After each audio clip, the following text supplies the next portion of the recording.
नमस्कार, मैं हूं अनुपम। इस वक्त के बुलेटिन के साथ कोरोना से देश के भविष्य को सुरक्षित करने का काम शुरू हो चुका है। आज से 15 से 18 साल के बच्चों का टीकाकरण शुरू हो गया। पूरे देश में बड़े स्तर पर बच्चों को कोरोना से बचाने के लिए इस अभियान को शुरू किया गया है। उत्तर प्रदेश, उत्तराखंड समेत देश के अलग अलग हिस्सों से बच्चों की वैक्सीनेशन की तस्वीरें भी सामने आई हैं। उनको भी आपको दिखाएंगे और किस तरीके से अलग अलग ड्राइव चलाई गई। सीएम पुष्कर सिंह धामी देहरादून के वैक्सीनेशन सेंटर पहुंचते हैं। सीएम योगी लखनऊ में सिविल अस्पताल जाकर वैक्सीनेशन का जायजा लेते हैं। पटना में सीएम नीतीश कुमार, भोपाल में सीएम शिवराज सिंह और दिल्ली में deputy CM Manish Sisodia vaccination कार्यक्रम का जायजा लेते हैं। यूपी की अगर बात करें तो वैक्सीनेशन सेंटर पर बच्चे अपने अभिभावकों के साथ पहुंचे और बड़े ही उत्साह के साथ वैक्सीनेशन अभियान में उन्होंने हिस्सा लिया। गौतम बुद्ध नगर, लखनऊ, मेरठ, गोरखपुर, हर जगह बच्चों के साथ साथ अभिभावकों में भी सुरक्षित भविष्य के टीके के लिए उत्साह दिखाई दिया। ये तमाम तस्वीरें कोरोना के खिलाफ बच्चों को बचाने के लिए बेहद ही कारगर कदम है, क्योंकि इस वक्त वैक्सीन ही बचाव है। लेकिन जिस तरह कोरोना के केस एक बार फिर बढ़ने शुरू हुए हैं, ओमिक्रॉन तेजी से बढ़ने लगा है, इस खतरे से कैसे निपटें, सरकार की तैयारी क्या है और आप खुद को कैसे सुरक्षित रख सकते हैं, इन तमाम मुद्दों पर डॉक्टर्स के पैनल के साथ हम चर्चा करेंगे। लेकिन उससे पहले आप इस रिपोर्ट को देखिए। कोरोना से रक्षा, बच्चों को वैक्सीन की सुरक्षा।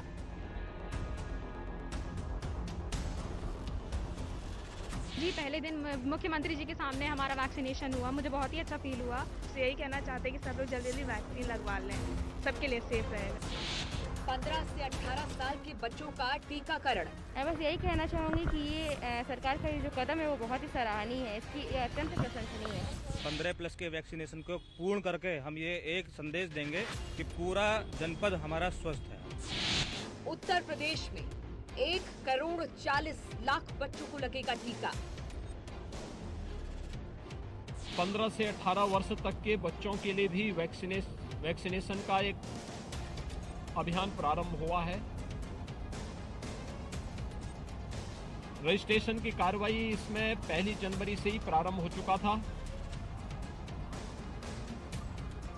प्रदेश में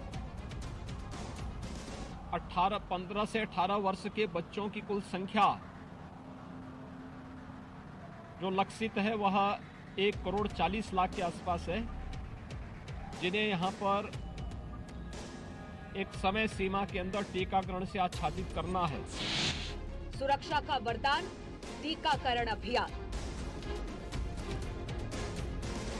भारत ने हमेशा से, जैसे भारत विश्व गुरु, दुनिया को दिशा दिखाने वाला भारत रहा है, तो आज मोदी जी के नेतृत्व में पुनः जब ये कोरोना महामारी आई है, एक तरफ दुनिया के देश कोरोना महामारी ला रहे हैं, उसके लिए अनुसंधान कर रहे हैं, और हमारे यहाँ के वैज्ञानिक हमारे देश के प्रधानमंत्री जी के नेतृत्व में कोरोना की वैक्सीन बना रहे हैं, पूरे देशवासियों को लगा रहे हैं, और देशवासियों के साथ साथ दुनिया के दूसरे देशों को भी ये वैक्सीन देने का काम हो रहा है। दुनिया के दूसरे देशों को भी वैक्सीन सप्लाई की जा रही है।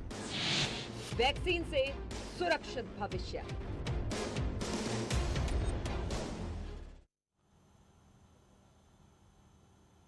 और इसी मुद्दे पर बातचीत करने के लिए हमारे साथ डॉक्टर के पांडे, बाल रोग विशेषज्ञ हैं, वो हमारे साथ जुड़ रहे हैं। पांडे जी, न्यूज़ 18 पर स्वागत है आपका। आज काफी अहम दिन है, बच्चों के लिए वैक्सीनेशन स्टार्ट हुए हैं, लेकिन ओमिक्रॉन का खतरा भी हमारे बिल्कुल सामने है। कितना महत्वपूर्ण मानते हैं आज की परिस्थिति को आप, और किस तरीके से हमें सचेत रहना होगा?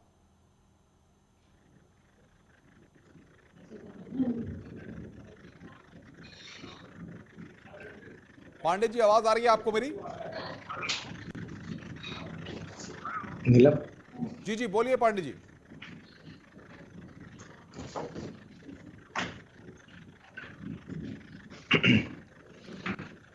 पांडे जी, आपको आवाज आ रही है मेरी?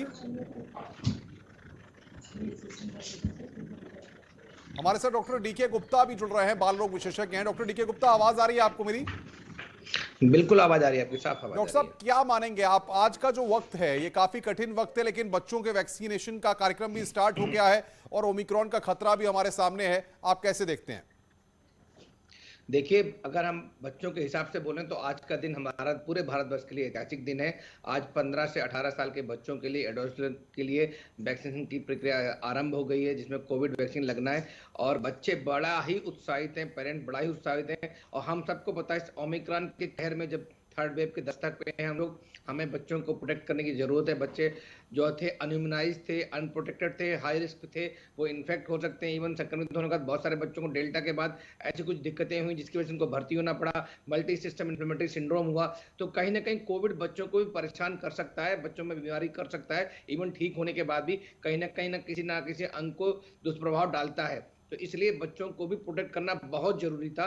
और हमारे 40 करोड़ बच्चे ऐसे हैं अभी भी जो अनइम्यूनाइज्ड हैं। उनमें से 8 करोड़ के लिए हमने वैक्सीनेशन प्रोग्राम को रोल आउट किया है। और फिलिक्स हॉस्पिटल देश का ऐसा पहला हॉस्पिटल है जो 24 घंटे 24/7 बच्चों के लिए वैक्सीनेशन कर रहा है। प्रक्रिया बहुत आसान है, मैं फिर बताऊंगा आपके माध्यम से। सिर्फ आपको कोविन आरोग्य सेतु पे जाकर रजिस्टर करना है। अगर आप रजिस्टर नहीं कर सकते तो आप वॉक इन करके आ सकते हैं। और वॉक इन करने के बाद आपकी एक हेल्थ स्क्रीनिंग होगी बच्चे की, कि बच्चे को कोई कोमॉर्बिड प्रॉब्लम तो नहीं है, किसी डायबिटीज, हाइपरटेंशन, अस्थमा या ब्रोंकाइटिस या कोई डायलिसिस या किडनी प्रॉब्लम, कैंसर या HIV या कोई थैलेसीमिया, ऐसी कोई प्रॉब्लम तो नहीं है, स्टेरॉइड पे तो नहीं है, जिसकी वजह से वैक्सीन ध्यान से देनी है, हमें मॉनिटरिंग करनी है। अगर ऐसी कोई प्रॉब्लम नहीं है, अगर ऐसी कोई है भी, तो दोनों को ध्यान में रखते हुए हम लोग चाइल्ड स्पेशलिस्ट को एग्जामिन करता है। डॉक्टर साहब, मैं रोकूंगा आपको। डॉक्टर DK गुप्ता, जाहिर तौर पर आज क्योंकि आपका जन्मदिन है तो उसकी भी आपको बहुत बहुत बधाई। और ये भी आप बताइए कि बच्चों में एक डर भी है, कई अभिभावक चाहते नहीं कि बच्चों को वैक्सीनेशन के लिए भेजा जाए, सशंकित हैं, समझ नहीं पा रहे हैं, उनके लिए आप क्या मैसेज देंगे? देखिए, मैं फिर बोलूंगा आपके माध्यम से, वैक्सीन बिल्कुल सेफ है, बहुत ही इफेक्टिव वैक्सीन है। थोड़ा बच्चों के अंदर और पेरेंट्स के अंदर हिचक होती है कि कहीं ऐसा तो नहीं इंजेक्शन लगने से कोई दिक्कत हो सकती है, कोई साइड इफेक्ट आ सकते हैं। छोटे मोटे साइड इफेक्ट हैं, जैसे जहां पे हम वैक्सीन लगाते हैं वहां पे हल्का पेन होना, स्वेलिंग होना, रेडनेस होना, और कभी कभी थोड़े से ऐसे भी इन्फ्लुएंजा लाइक इलनेस हो सकती है कि हल्का फीवर होना, बिल्कुल डॉक्टर DK गुप्ता, हमारे साथ डॉक्टर KK पांडे भी है, बाल रोग विशेषज्ञ है। डॉक्टर KK पांडे, ओमिक्रॉन का खतरा हमारे सामने है, केसेस लगातार बढ़ते जा रहे हैं, ऐसे में कितना सचेत रहना होगा, किस तरह से सावधानी बरतनी होगी? अब बच्चों के वैक्सीनेशन की भी शुरुआत हो गई है। देखिए, सचेत तो हमेशा ही रहना पड़ेगा, लेकिन सबसे पहले आज वैक्सीन की शुरुआत हुई है, बहुत अच्छी खबर है ये। और जल्दी से जल्दी लोगों को जाके वैक्सीन लगवानी चाहिए। मैं सवेरे देख रहा था, सवेरे तक रजिस्ट्रेशन सिर्फ 8 लाख से थोड़े से ज्यादा थे, जबकि हमारी जो पॉपुलेशन है 15 से 18 साल वाली, पूरे देश में करीब 10 करोड़ के करीब बच्चे हैं इस एज ग्रुप में। तो मेरी जो अपेक्षा ये है कि अगर लोग जल्दी जल्दी रजिस्ट्रेशन कराएं, वैक्सीनेशन लग जाए, तो हम लोग एक दिन में 50 लाख बच्चों को आसानी से वैक्सीन लगा सकते हैं। और इस तरह से 3 हफ्ते के अंदर हम इस पॉपुलेशन को कवर करके फिर आगे बढ़ सकते हैं। तो पेरेंट्स को मैं बार बार यही कहूंगा कि डरे नहीं, लेकिन 2 बातें और। एक तो ये कि इम्यूनिटी, ऐसा नहीं कि आज वैक्सीन लगी आज ही आ जाएगी। दूसरे डोज लगेगी 28 दिन के बाद, उसके 15 दिन बाद इम्यूनिटी शुरू होती है। और कोई भी वैक्सीन की इम्यूनिटी 100% नहीं होती है।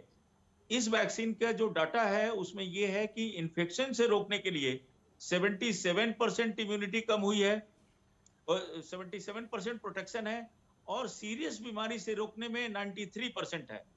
लेकिन सावधानी हमें उसके बाद भी लेकिन डॉक्टर KK पांडे, सवाल ये है कि जो बच्चे स्कूल जा रहे हैं या जो बच्चे बाकी जगह पर जाकर ट्यूशंस या बाकी कर रहे हैं, वो लोग वैक्सीन करवा लें और उसके बाद वहां पर अपनी चीजों को कंटिन्यू रख रहे हैं, कोई खतरा ओमिक्रॉन को लेकर के उनके साथ तो नहीं रहे? देखिए, उसके बाद भी उनको मास्क जो बेसिक प्रोटोकॉल है उसको फॉलो करना है, मास्क पहनते रहे। मैं सजेस्ट करूंगा कि इस दौरान 2-3 महीने के लिए N95 मास्क पहने, वो ज्यादा प्रोटेक्शन देता है।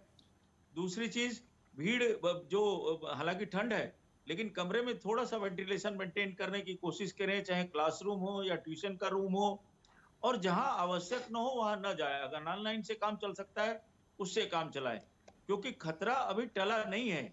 और ये देखिए, इसका R0 बोलते हैं इसको, जिससे बीमारी फैलती है, ये सबसे ज्यादा फैल रही है। अभी डेल्टा भी हमारे पास है, ओमिक्रॉन भी है।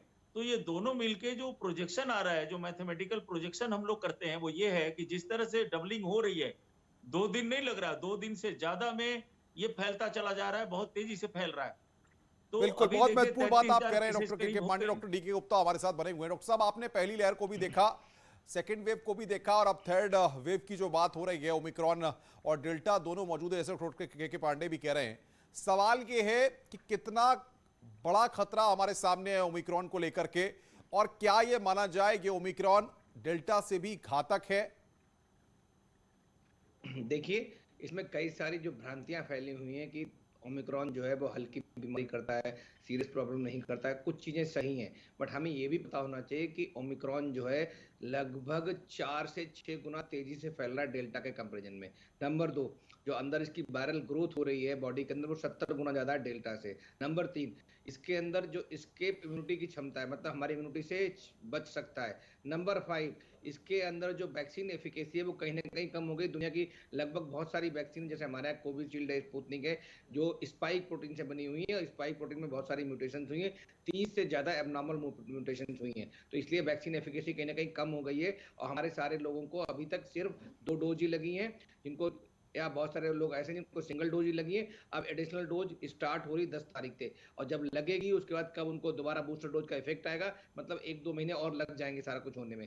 तो कहीं ना कहीं जो हमारी जनसंख्या है भारतवर्ष की, वो इस समय हाई रिस्क पे है इन्फेक्शन एक्वायर करने के लिए भी, और साथ में बीमारी डेवलप करने के लिए भी। और ऐसे लोग जो कोमॉर्बिड लोग हैं, हाइपरटेंशन है, डायबिटीज है, अस्थमा है, हार्ट फेलियर है, डायलिसिस है, ट्रांसप्लांट के पेशेंट है, कैंसर है, थैलेसीमिया है, या HIV है, तो या किसी स्टेरॉइड दवाई पे, ये लोग, या सीनियर सिटीजन हैं 60+ के हैं, तो ये लोग हाई रिस्क पे हैं। तो इन लोगों को बूस्टर डोज लगवानी चाहिए, और साथ में कोविड अप्रोप्रिएट बिहेवियर का हम सबको पालन करना है। हम सबको चेन ऑफ ट्रांसमिशन को ब्रेक करना है, क्योंकि हम सबको पता है कि जो हमारा इंफ्रास्ट्रक्चर है इतना सशक्त नहीं है। एक साथ अगर केसेस बहुत बढ़ गए, जैसे 15-20 लाख केस पर डे आ गए, तो हमारी जो अगर 1% भी लोगों की जरूरत पड़ेगी हॉस्पिटल की, तो भी हमारी अस्पताल व्यवस्था चरमरा जाएगी। अभी तक के जो रिजल्ट आए डॉक्टर DK गुप्ता, ओमिक्रॉन के जो केसेस आए हैं, उनमें क्या चीजें देखने को मिल रही हैं? जिन बातों का आप जिक्र कर रहे थे अभी शुरुआत में, ऐसे में क्या रिजल्ट शुरुआती तौर पर आए हैं?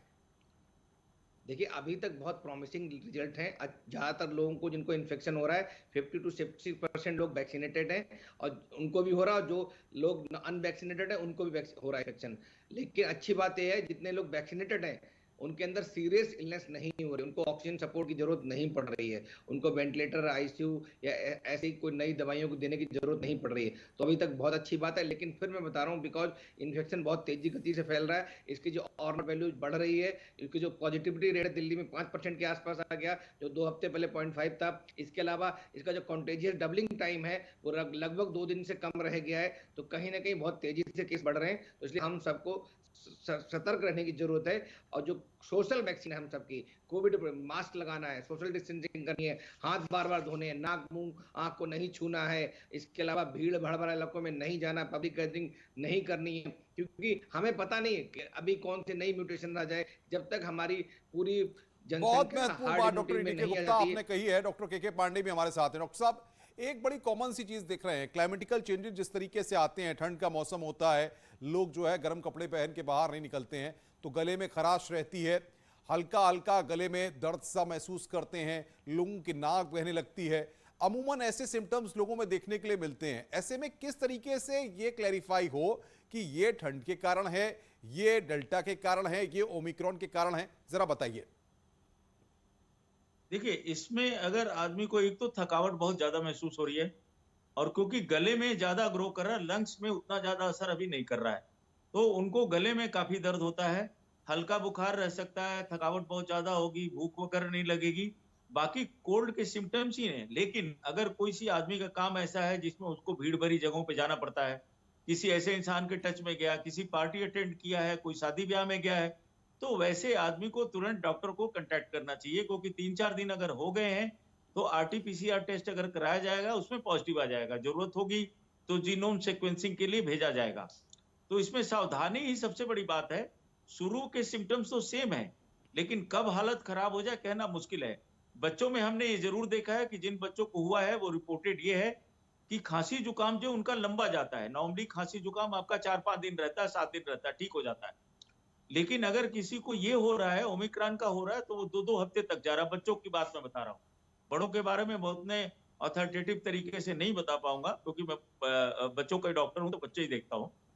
तो लेकिन सावधानी सबसे बड़ी चीज है, और वैक्सीन कोई गारंटी नहीं है कि किसी को नहीं होगा। हमें सीखना चाहिए अमेरिका से, इंग्लैंड से, जहां थर्ड डोज भी 20% लग गई लोगों को अमेरिका में, 40% से ज्यादा लगी इंग्लैंड में, फिर भी देखिए कितनी बुरी हालत है। इजराइल ऑलरेडी चौथी डोज की बात कर रहा है, तीसरी डोज के बाद चौथी डोज की बात कर रहा है। तो हम कॉम्प्लेसेंट ना हो, हम लापरवाह ना हो, ये ज्यादा जरूरी है। वैसे वैक्सीन काफी इफेक्टिव है, लेकिन खतरनाक बात देखिए ये है सबसे ज्यादा जी कि वैक्सीन जितना ज्यादा ये वायरस फैलता है, साथ में म्यूटेट भी करता है। कल को कौन सा म्यूटेशन आ जाएगा कहना बड़ा मुश्किल है, किसी को नहीं पता, और वो म्यूटेशन कितना खतरनाक साबित होगा। इसलिए हर इंसान के लिए जरूरी है अगले 2 महीने कम से कम, जबकि ये तीसरी लहर चल रही है, शुरुआत हो चुकी है और बहुत भयंकर होने वाली है, ज्यादा से ज्यादा सावधानी बरतें। डॉक्टर डीके गुप्ता, बस लास्ट क्वेश्चन 30 सेकंड्स में जवाब दीजिए, सरकार को क्या प्लानिंग करनी चाहिए? सरकार को एक ही प्लानिंग करनी चाहिए कि एक तो कोविड अप्रोप्रिएट बिहेवियर का बिल्कुल पूर्ण रूप से अच्छे से लागू हो, जितनी भी पॉलिटिकल रैलियां हो रही हैं, पब्लिक गैदरिंग, उनको बंद किया जाए। तीसरी बात, वैक्सीनेशन की प्रक्रिया को तेज करा जाए। बच्चे जो अभी तक अनइम्यूनाइज्ड हैं, कोशिश करनी चाहिए अगले 10-15 दिन में सारे बच्चों को एटलीस्ट फर्स्ट डोज लग जाए। तो ये बहुत महत्वपूर्ण है। अगर इन दोनों कदमों पर हम काम करेंगे तो डेफिनेटली हम जो बहुत बहुत है, शुक्रिया। वक्त की हमारे पास कमी है डॉक्टर डीके गुप्ता, आपका, डॉक्टर के पांडे आपका हमारे साथ जुड़ने के लिए और बातचीत करने के लिए। तो आपने सुना कि 2 नामी गिरामी डॉक्टर्स जो हैं वो इस बात को कह रहे हैं कि कोविड एप्रोप्रिएट बिहेवियर को आपको लगातार बना के रखना है, क्योंकि ओमिक्रॉन का खतरा है सामने, लगातार केसेस बढ़ रहे हैं। ऐसे में आप सब मास्क लगाइए और कोविड एप्रोप्रिएट बिहेवियर का पालन कीजिए। रुक रहे हैं यहां पर एक ब्रेक के लिए, ब्रेक के बाद जल्द हाजिर होते हैं।